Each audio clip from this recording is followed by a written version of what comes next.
and welcome to another post-match review day of the Football Federation of Sri Lanka's President Cup 2020. Just before we move on to the game today between Colombo FC and SLTB, just what happened on the remaining games yesterday.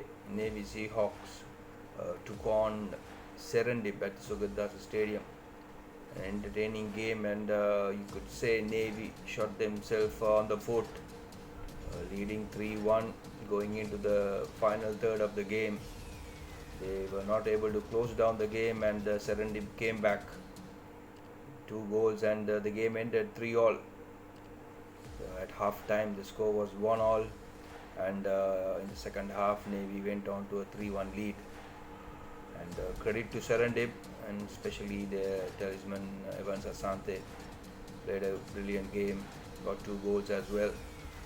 And at race course, the second game was between Ratnam SC and Sri Lanka Police, and as many expected, Police came out trumps, winning 4-2. It was Ratnam who took the initial lead with a mistake from Mahendran Dinesh at the goal, and Police hit back in regular intervals, going into a 3-1 lead into the first half. Ishan Prabuddha, they are one of the under 19 players, scoring in a goal, and of course Chatura Gunaratna with his speciality of free kicks, converting one.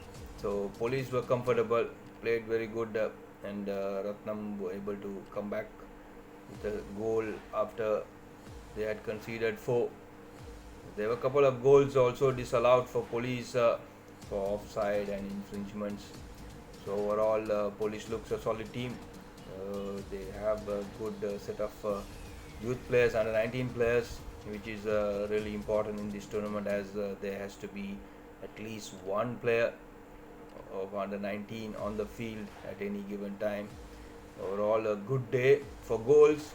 20 goals in all the 4 games. So this could say either the attacking play was so brilliant, or the poor defensive of the teams coming into this tournament, and as we come into the last days of the first round of this President's Cup 2020. Let's have a look at the 2 remaining games concluded in Group E.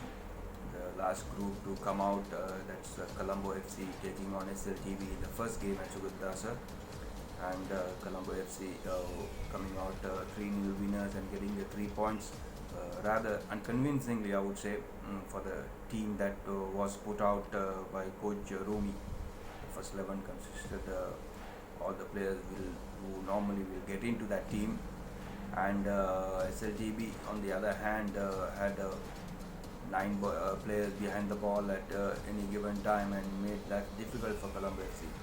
And a whole lot of chances were missed in the first half. Mohammad Akib and Mohammad Yapo, Mohammad Fazal, Zarwan Johar, they all played up front, and they had chances coming their way. They should have had a penalty. They had about 4 appeals for penalties, and I think at least one should have stood, and SLTB got away with it, and in the half time it was 0-all, and in the second half it was Mohammad Yapo who broke the deadlock early through a short, very soft attempt, and goalkeeper Sudesh should have done better, and Mohammad Fazal got the second, and Zarwan Johar got the third through a deflection, and they had plenty of chances to increase their goal scoring, especially in this stage of this format of the tournament. I think goals will come into play, especially they have 2 teams in the group who are Blue Eagles and Crystal Palace, which is not going to be easy.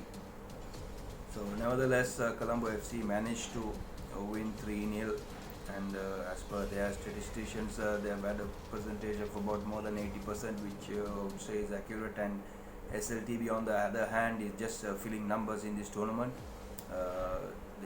Since it's an invitational tournament, and pretty sure that's how they manage, because if it was a qualifying through any phase, I don't see this team progressing anywhere, as they are really inexperienced and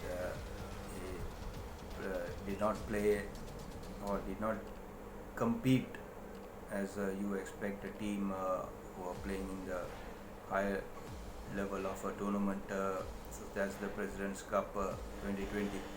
Now on to the second game, Blue Eagles versus Crystal Palace. I think this is one of the entertaining games of the tournament so far, and both teams started very briskly and they were very physical, especially Blue Eagles, as we know, usually play a very physical game, and it was hammer and tongue at the beginning, and Crystal Palace back Khalid Azmil and Michael and Irshard, they were really brilliant at the back. And for Blue Eagles, of course, it was Jivanta Fernando and Chaturanga Fernando rather, and Netma Malshan were really good, and Harsha Fernando at the back. And it was Kavindu Ishan who broke the deadlock through a mistake from the Crystal Palace goalkeeper Ali Mishak. Fumbled the ball, and Kavindu just had to tap in and gave the lead to Blue Eagles. Then it was Crystal Palace. Mohammad Zaid, just before the break, converted really good goal. He had two men covering him, and turned them back and slaughtered over Ruan Al-Nasri. He was a bit off the mark ahead, and Zaid seeing that and lobbed it over to go into the half-time 1-1. And in the second half, again, it was Crystal Palace who dominated play in the second half. I think they should have tested Al-Nasri more in the Blue Eagles goal. Then again, the goalkeeper for Crystal Palace conceding, or rather gifting the ball to Netma Malshan in the close range, fumbled again, and he just slotted into an empty net. So Blue Eagles then looked to close the game out, leading 2-1. Crystal Palace should have had a penalty.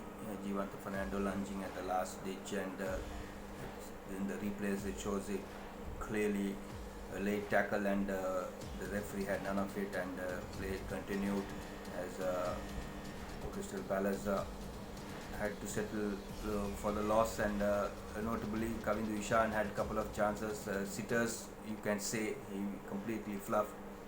So overall, Blue Eagles will be happy they came out with the win and the 3 points, and Crystal Palace will be disappointed that the decision which they looked in didn't go their way, and they played a really good game. So they will be a team to look out for.